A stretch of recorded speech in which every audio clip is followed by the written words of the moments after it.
Aujourd'hui, je te donne la méthode pour redémarrer sans stress mais efficacement après les vacances. Je suis Cédric Watine et tu es sur Outils du Manager, le podcast en français sur le management le plus écouté.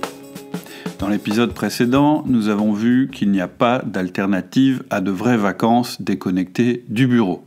Et quand je dis déconnecté, je veux dire complètement déconnecté, c'est-à-dire sans appel, sans mail, sans SMS. Nous avons vu comment c'était possible et quel bien cela nous faisait. Mais nous avons aussi constaté que le fait de se déconnecter complètement rendait le retour difficile. En effet, en vacances, on a un rythme complètement différent, on en revient plus zen et détendu, on a de l'énergie et des idées, mais malheureusement, le choc qu'on éprouve en rentrant est susceptible de détruire toute cette belle énergie qu'on a emmagasinée. Ce que nous avons donc décidé de mettre en place, c'est ce que j'appelle un sas de recompression entre la période des vacances et la reprise réelle au bureau.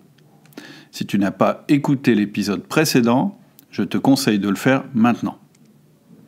Ok, maintenant ce que je vais faire, c'est que je vais te donner le plan idéal que tu dois suivre pour que ton sas de recompression se passe bien.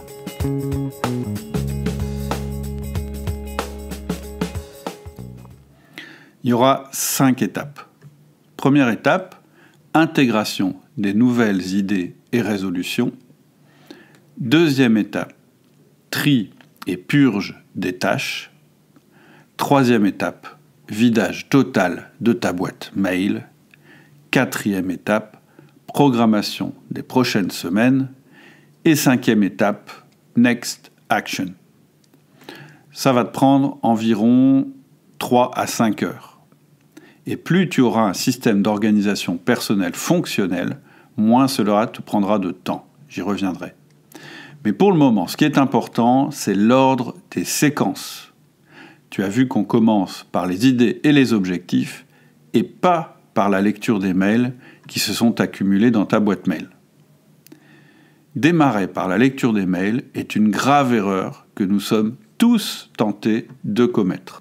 Alors pourquoi on fait ça ? Je pense que d'abord c'est un réflexe. Quand on pense boulot, on pense mail. Donc quand on rentre, évidemment, on ouvre nos mails. C'est aussi par curiosité. On a envie de voir ce qui s'est passé pendant qu'on n'était pas là. Et puis, on a quand même envie de jeter un œil sur la masse de travail qui nous attend. Le problème, c'est que c'est le meilleur moyen de ruiner ton retour que de faire ça. Lire tes mails et vouloir les traiter directement va avoir 2 effets néfastes. La première chose, c'est que ça va faire monter inutilement ton niveau de stress. Et la deuxième chose, surtout, c'est que ça va te faire immédiatement perdre toutes tes bonnes résolutions prises pendant les vacances. Donc, ce que je te conseille vraiment, c'est de faire l'inverse. On va commencer par ces résolutions, ces idées que tu as eues, et puis on va les intégrer dans tes objectifs. Pour 2 raisons. La première raison, c'est que ces bonnes résolutions sont ce qu'il y a de plus important. Et la deuxième raison, c'est que ça va donner de la perspective au reste. Je t'explique. C'est ce qu'il y a de plus important.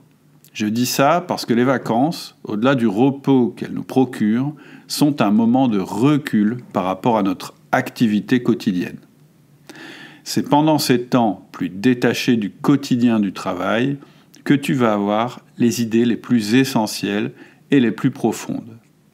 C'est aussi dans ces moments-là que tu vas prendre tes meilleures résolutions. Peut-être que tu n'es pas complètement convaincu de ça, donc je vais te partager mon expérience. En fait, dans le passé, ma tendance, quand je rentrais de vacances, c'était de jeter à la poubelle assez rapidement toutes ces idées et ces résolutions que j'avais eues pendant les vacances. Pourquoi ? Parce que je me disais que finalement, quand on était en vacances, on n'était pas dans le même rythme et que donc les choses auxquelles on pensait n'étaient pas réalistes. En fait, quand on est en vacances, effectivement, on est assez éloigné des réalités du travail. Et donc, lorsqu'on revient au travail, on se dit, ça y est, le réel reprend ses droits et c'est la normalité. Et donc, tout ce que j'ai pensé pendant les vacances était un petit peu à côté de la plaque. Mais ce qui était bizarre, c'est que lors des vacances suivantes ou lors d'un week-end, ces idées que j'avais eues revenaient. C'est-à-dire que, à nouveau, ces bonnes résolutions me paraissaient à nouveau nécessaires. Alors, qu'est-ce que ça veut dire ? Pour moi, ça veut dire que ces idées, en fait, c'était les bonnes et que ces résolutions, elles étaient nécessaires. Ça signifie que ce n'est pas le quotidien qui doit prendre le pas sur ces résolutions, ce sont ces résolutions qui doivent désormais régir ton quotidien. C'est la raison pour laquelle je dis que c'est important, toutes ces idées que tu as eues, ces résolutions, et que tu dois éviter que le tsunami du quotidien emporte ces trésors. Car oui, ces idées que tu as eues pendant les vacances sont des trésors. Elles représentent en fait le fruit de tes vacances. Au-delà de l'énergie que tu as retrouvée, il est important aussi de prendre en compte les idées que tu as eues pendant ce moment de recul.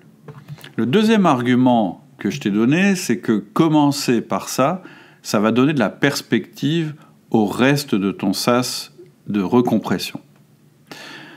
Si tu commences pas par faire le point sur tes nouvelles idées, résolutions et sur tes grands objectifs, tout ce que tu vas découvrir dans tes mails aura la même valeur et la même priorité. Tu vas voir ces mails comme une masse d'informations et de travail en bloc, comme un épais brouillard. Alors que si tu as calé tes objectifs avant ça, tu vas immédiatement pouvoir séparer dans tes mails ce qui est important et ce qui n'est pas important. Ce que je veux dire, c'est que ça va te donner un sens des priorités et t'aider à faire le tri très rapidement. Il y a une citation de Darren Hardy que j'aime bien, je vais te la traduire approximativement. On ne voit, on ne ressent et on n'obtient finalement que ce qu'on cherche. Si tu ne sais pas ce que tu cherches, tu ne le trouveras pas. Notre nature profonde, c'est d'être des créatures orientées vers des objectifs. Notre cerveau cherche constamment à aligner le monde extérieur avec ce que nous voyons et attendons dans notre monde intérieur. Donc, quand on informe notre cerveau sur ce que nous voulons vraiment, nous commençons à le découvrir autour de nous. En fait, l'objet de notre désir a probablement toujours existé autour de nous, mais notre esprit et nos yeux n'y étaient pas ouverts.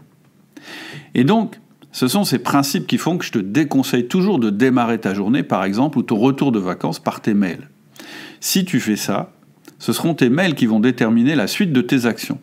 Or, ce que je veux, c'est que ce soit tes objectifs qui déterminent tout le reste. Ce que dit Hardy, c'est que si on a une idée précise de ce qu'on veut, on va voir dans notre environnement ce qui va participer à la réalisation de notre projet. Alors que si on commence par regarder notre environnement en oubliant notre projet, on va se perdre. C'est vraiment important de comprendre ce principe fondamental pour comprendre le reste. Ensuite, si tu veux comprendre pourquoi ces 5 étapes sont présentées dans cet ordre et doivent être suivies dans cet ordre, tu peux aussi utiliser l'image d'un retour sur Terre avec la nécessité de franchir des paliers de recompression. En vacances, tu étais sur une autre planète, en apesanteur, sans contrainte, sans poids, et ton esprit a travaillé d'une autre manière, d'une manière probablement moins rationnelle, moins réaliste, effectivement, peut-être un peu rêveuse. Avant de te retrouver directement au milieu de la ville, avec sa pesanteur, ses bruits, ses contraintes, tu as besoin de réacclimater progressivement ton corps et ton esprit. C'est ce qu'on dirait si tu devais revenir sur Terre et que tu avais passé un moment sur une planète en apesanteur. Il faudrait que tu retrouves d'abord la stratosphère, le frottement de l'air, puis la pesanteur, puis le bruit de l'activité, puis les contacts avec les autres. Tu comprends le principe. Là, c'est pareil. Le rôle de ces 5 phases, c'est aussi de te faire progressivement retrouver la réalité du travail. Alors, si tu es prêt pour ce retour progressif, on va passer en revue chaque étape. Donc, je te déconseille de commencer par les mails. Maintenant, si tu n'as pas pu t'en empêcher, si tu as lu tes mails, c'est pas grave. Tu peux repartir à l'étape numéro 1. Mais tu as juste perdu du temps en commençant par regarder tes mails. Donc, étape numéro 1, idée, résolution et objectif.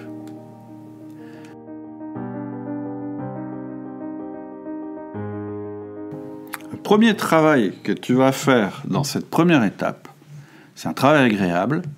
Tu vas mettre noir sur blanc toutes les idées nouvelles et toutes les résolutions que tu as eues pendant tes congés. D'ailleurs, je ne l'ai pas précisé dans le premier épisode, mais évidemment, c'est toujours intéressant quand on est en vacances d'emporter un carnet et un crayon. Bref, ce que tu vas faire, c'est que tu vas un peu synthétiser et reprendre tes réflexions des vacances, reprendre les idées qui te paraissaient importantes pendant tes vacances et les résolutions éventuellement que tu as décidé de prendre. Une fois que tu auras fait ça, tu vas faire un deuxième travail. Tu vas simplement relire tes objectifs personnels et tes objectifs professionnels. Alors, si tu n'as pas d'objectifs personnels et professionnels, c'est un peu embêtant, je ne te le cache pas, et donc je te conseille de suivre tout de suite une formation sur l'organisation personnelle, éventuellement celle d'outils du manager qui s'appelle SOR, Système d'organisation réaliste. Parce que tout le monde, je pense, devrait avoir au moins des objectifs personnels, et tout manager devrait aussi avoir des objectifs pour son équipe. Donc, tu renotes ces choses-là. Si tu es manager, les objectifs que tu as fixés à ton équipe, et dans tous les cas de figure, tes objectifs personnels à toi. Le troisième travail va consister en un rapprochement entre tes nouvelles idées et résolutions et ces objectifs qui étaient déjà présents avant que tu partes en vacances dans ton système d'organisation personnelle. Et là, 2 cas sont possibles. Premier cas, tes nouvelles idées ou résolutions s'intègrent parfaitement avec tes objectifs. Deuxième cas, tes nouvelles idées ou résolutions ne s'intègrent pas parfaitement à tes objectifs. Dans le premier cas, pas de problème, tu enrichis ta manière d'atteindre tes objectifs, tu complètes tes plans d'action, tes objectifs, c'est parfait, tu vas pouvoir passer à l'étape suivante. Dans le deuxième cas, évidemment, on a un os. Tes idées et résolutions nécessitent probablement de modifier tes objectifs. Et là, il y a 3 possibilités, 3 choix possibles. Soit tu avais peu d'objectifs, c'est-à-dire moins de 3 objectifs, et tu vas donc ajouter un nouvel objectif à tes objectifs. Soit tu supprimes tout ou partie de tes anciens objectifs et tu les remplaces par tes nouveaux objectifs. Ou enfin, tu ne peux pas supprimer tes anciens objectifs. Dans ce cas, tu vas noter et mettre de côté ces nouvelles idées et résolutions et ça constituera ta base de réflexion pour tes futurs objectifs.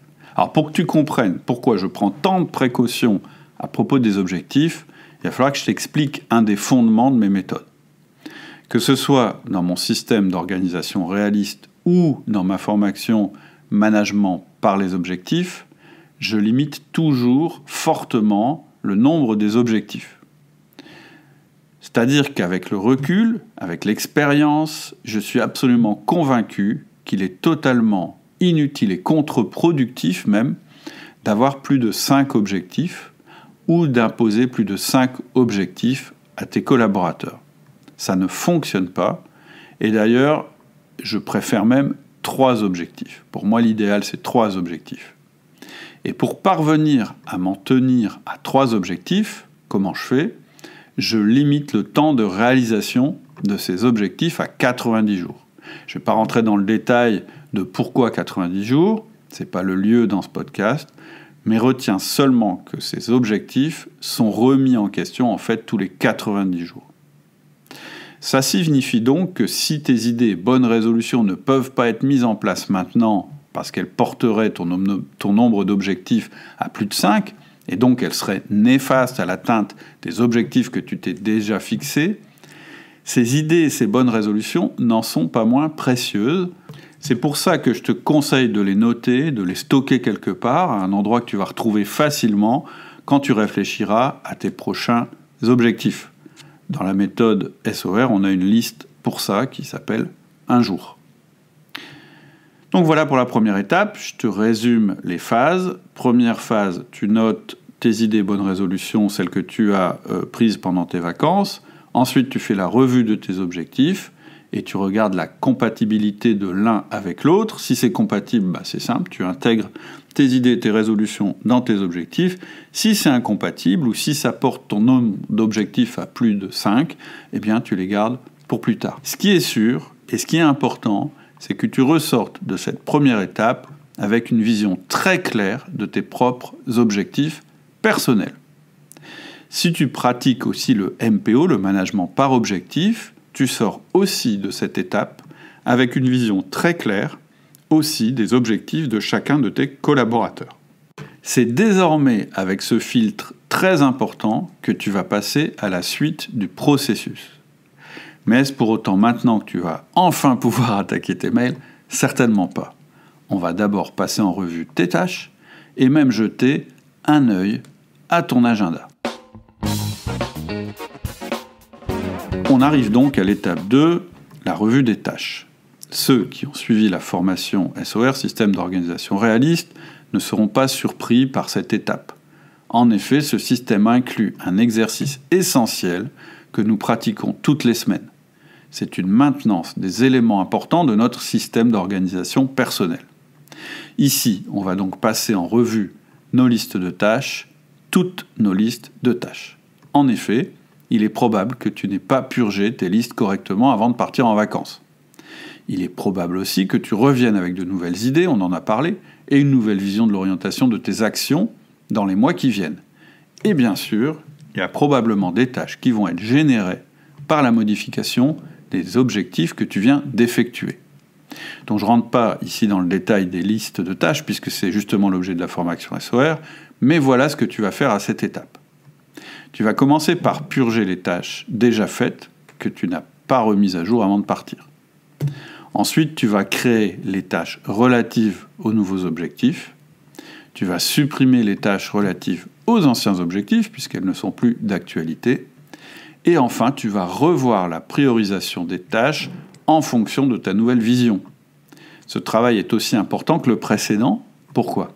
Parce qu'il va ancrer dans ton quotidien les bonnes décisions que tu as prises pendant tes vacances. Si tu ne fais pas cette étape, le quotidien va reprendre ses droits et tes bonnes résolutions ne seront pas suivies d'effet.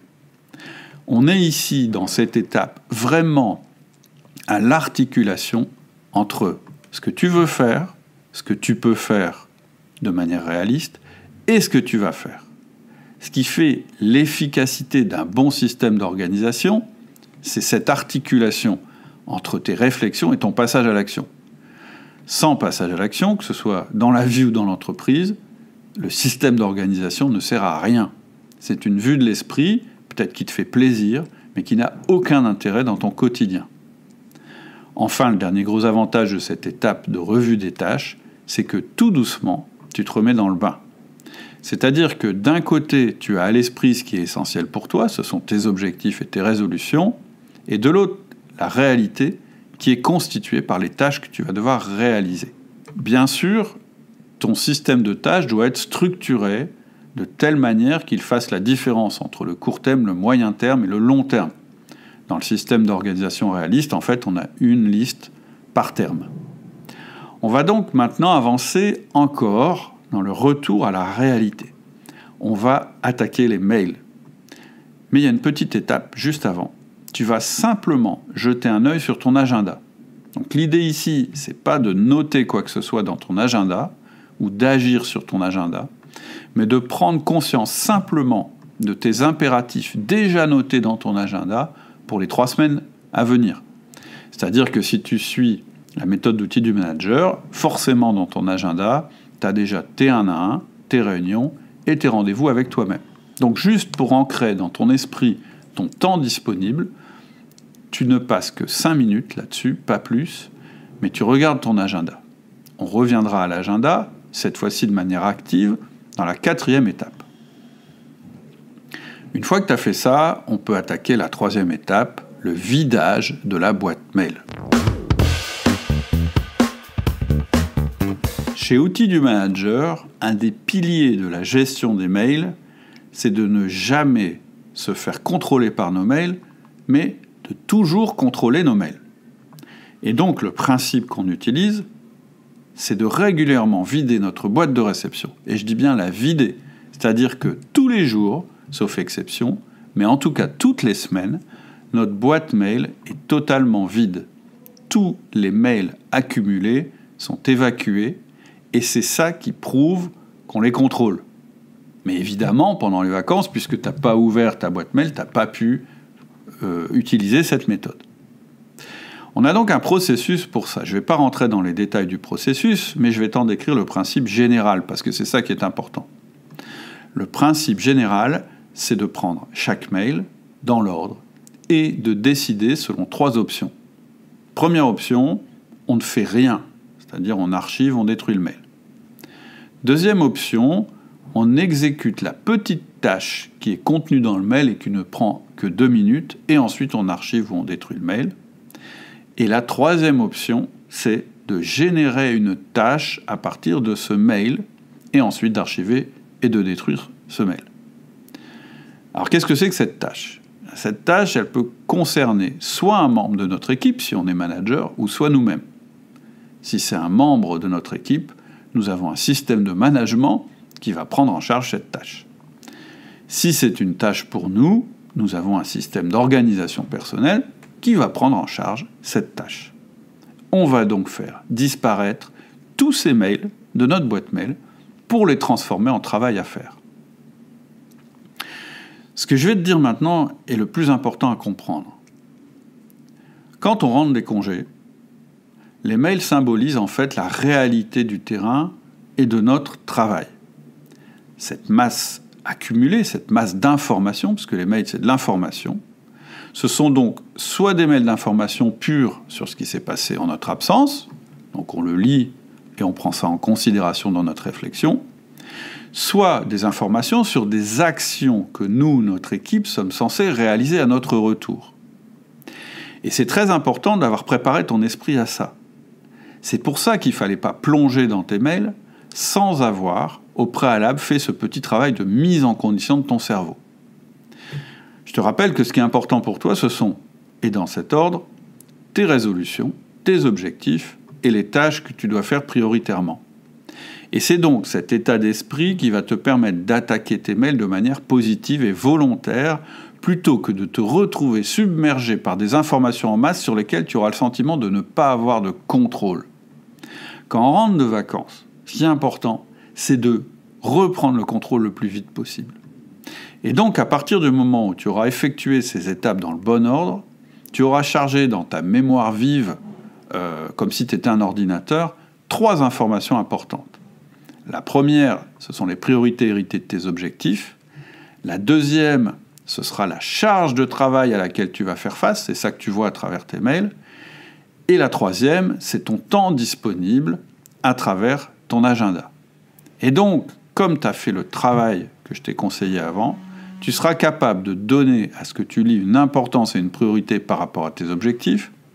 Tu seras capable de décider si tu dois agir ou pas, parce que c'est la première décision qu'il faut prendre. Et tu dois être aussi capable de décider quand tu dois agir.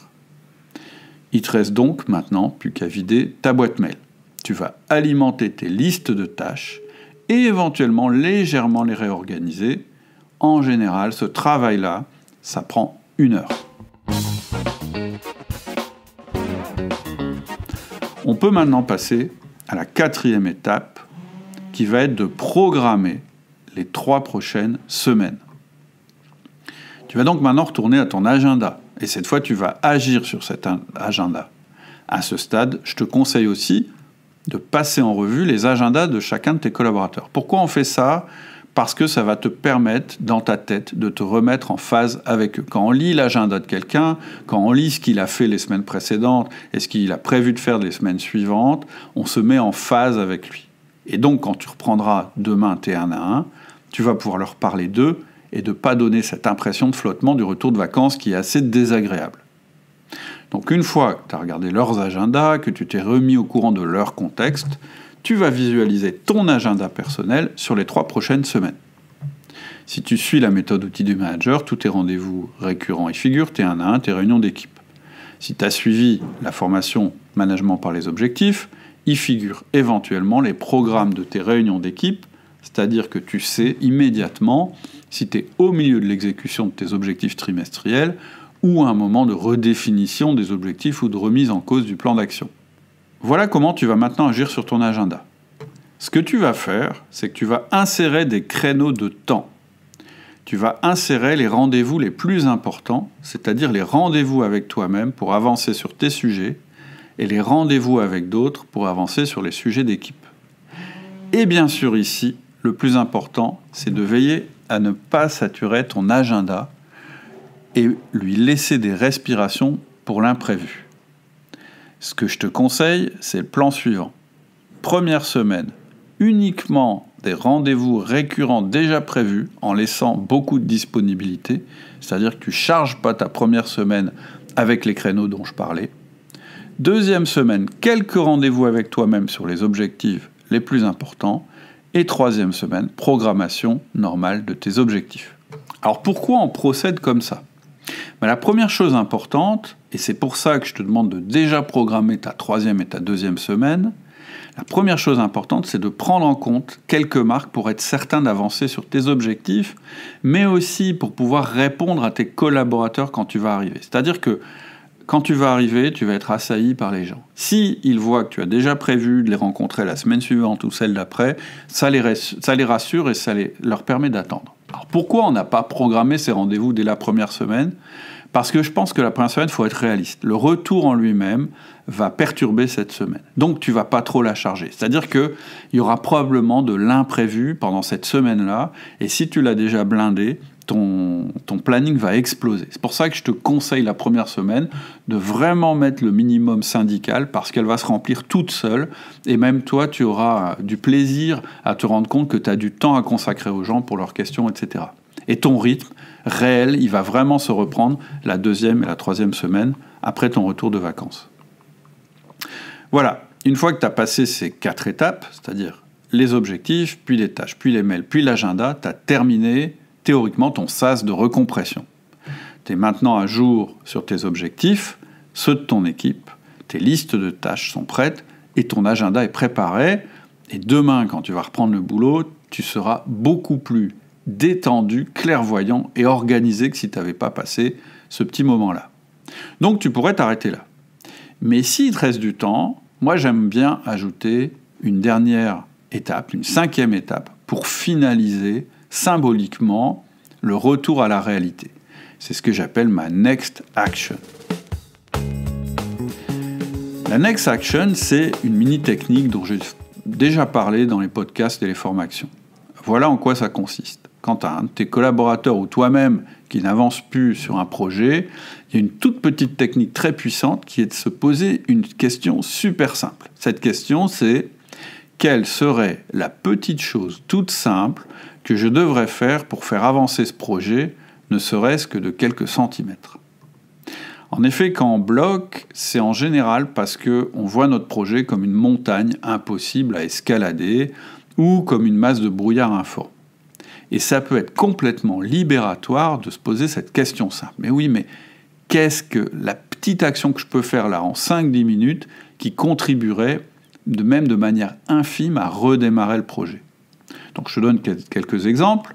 Ça peut être écrire un paragraphe de 3 lignes sur ton mémoire. Ça peut être remplir le formulaire du dégât des eaux. Ça peut être noter un défaut du site web qu'il faudrait changer. Ça peut être juste ranger la bannette bleue. Ça peut être juste noter la référence de la pièce qui manque. Ça peut être juste d'appeler X pour reprendre contact. Tu vois, une action très simple, vraiment basique. Tu sais qu'elle te prend 5 minutes et donc elle est facile à faire. En général, ça te remet le pied à l'étrier. C'est vraiment un moyen très puissant de te remettre en route ou de remettre en route un collaborateur qui procrastine ou qui n'avance pas ou dont le projet n'avance plus. Tu peux utiliser ça maintenant et simplement faire la première tâche très courte que tu avais notée dans tes listes. C'est ta petite action très concrète qui va permettre ton retour à l'action de manière positive et donner le ton à la semaine de travail qui t'attend. Voilà. Une fois que tu as fait ça, tu as terminé ton sas de recompression et demain démarrera vraiment ton retour au travail. Si tu as encore un peu de temps, j'ai 2 choses à ajouter. Je ne peux pas terminer sans te parler de 2 outils très importants qui font une énorme différence. L'un dans le domaine du management et l'autre dans le domaine de la contribution individuelle. Donc le premier, c'est le management par objectif tel qu'il est proposé par Outils du Manager. Si tu as correctement mis en place des objectifs d'équipe et surtout bâti tout le système d'animation et de visualisation des objectifs et des plans d'action de ton équipe, il va simplement te suffire de passer ça en revue en même temps que tes objectifs personnels pour te remettre immédiatement dans le bain et ne pas perdre de précieuses semaines à te remettre en route. Et donc, il y a vraiment 3 avantages énormes à ça. Le premier avantage, c'est pour tes collaborateurs. C'est très rassurant de voir que leur manager a immédiatement le plan d'action à l'esprit et qui recolle à la réalité tout en ayant emmagasiné de l'énergie pendant ses vacances. Ça, c'est le premier avantage. Le deuxième avantage, c'est que ça te permet aussi de remettre en action tes collaborateurs dès leur retour de vacances à eux, parce que eux aussi subissent le phénomène du retour, et certains peuvent donner l'impression d'avoir été lobotomisés pendant les congés. Tu peux commencer donc, par exemple, à leur remontrer le MOV, le modèle d'objectif visuel qu'on fait pendant la formation, pour les reconnecter au fur et à mesure de leur retour et enchaîner sur le plan d'action. Ça leur fera gagner du temps et ça fera gagner du temps à toute l'équipe. Le troisième avantage, c'est que ta structure d'animation est déjà en place dans les agendas de chacun. C'est-à-dire qu'on ne va pas remettre des semaines à se réorganiser, puisque le management par objectif en lui-même, il contient une structure avec des réunions qu'on fait régulièrement. Ces réunions ont été suspendues pendant les congés, elles reprennent automatiquement au retour du congé. Et donc, ça permet d'éviter ce temps d'inertie qu'on a en rentrant, où on se retrouve, on doit essayer de trouver un moment pour retrouver un rythme, etc., etc. En général, c'est ce qui se passe quand on pratique un management diffus. Si tu veux en savoir plus sur cette formation MPO, Management par Objectif, je t'invite à aller voir dans le catalogue des formations sur outildumanager.com. Donc ça, c'est sur l'aspect management d'équipe. Mais on n'est pas que des managers, on a aussi des tâches et des missions individuelles à mener. Donc, sur l'aspect contribution individuelle, personnellement, ce qui a le plus contribué à mes différentes réussites, ce sont ce que j'appelle mes routines de travail. Je détaille ça dans les formations SOR et SPR que tu peux aussi retrouver sur le site. Qu'est-ce que c'est qu'une routine de travail ? Une routine de travail, en résumé, c'est un bloc de temps programmé toutes les semaines et qui comprend un certain nombre de tâches qui se succèdent pour contribuer à un des objectifs majeurs que je me suis fixé. Elles sont donc prévues de manière récurrente dans mon agenda, sans limite de temps, c'est-à-dire que c'est à l'infini.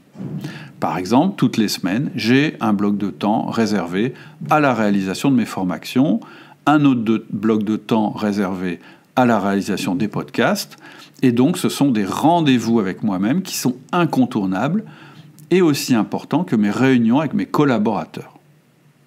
Et à l'intérieur de chacun de ces blocs de temps, j'ai des étapes, toujours les mêmes, mais régulièrement ces étapes, je les modifie pour les améliorer. Et donc ces étapes sont aussi ordonnées de telle manière qu'elles me donnent une grande satisfaction, une expérience de travail optimale qu'on appelle aussi le flow. Je ne vais pas rentrer dans le détail puisque j'en ai parlé dans le podcast précédent qui s'appelle Zen et incroyablement productif. Mais ce qui est important de comprendre, c'est que ces blocs de temps sont programmés à l'infini dans mon agenda. Donc je n'ai pas besoin de les reprogrammer chaque semaine.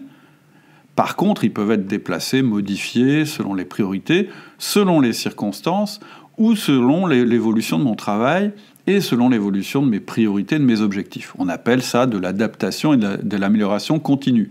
Donc les routines, ça fait rentrer effectivement dans un cadre, mais ça peut bouger en fonction des objectifs. C'est ça qu'il faut comprendre. Alors quel est le rapport avec notre sujet ?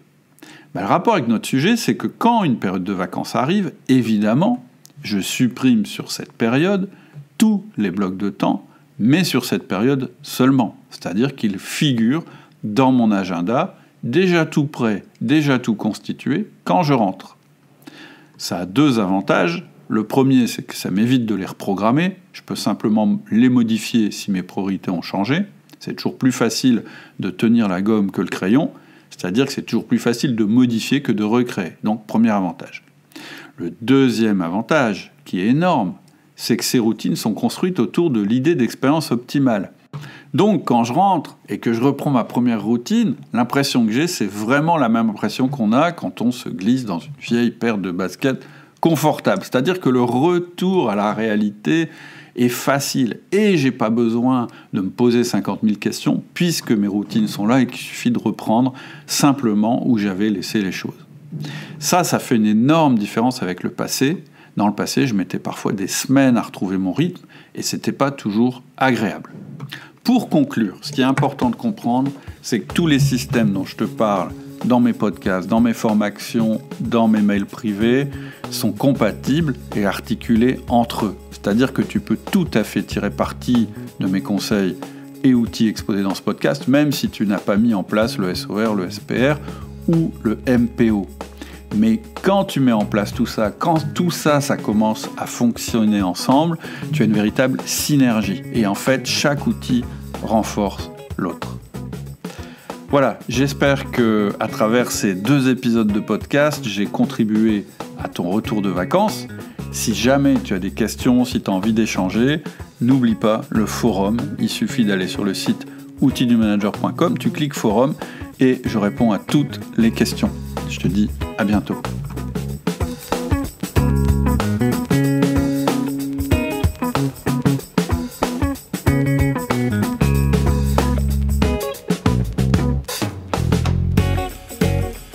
Je vois que tu es encore là, je peux te donner quelques nouvelles d'outils du manager. Je me suis mis à l'écriture d'un nouveau livre, le livre qui manque sur le site, sur l'organisation personnelle. Donc reste connecté dès que la première version est prête. Je la proposerai en téléchargement, je la proposerai en ligne. Ah oui, puis peut-être un détail, mais tu as remarqué que maintenant je mets un petit peu de musique sur le podcast. J'aimerais bien avoir ton avis. On a déjà commencé à en parler sur le forum.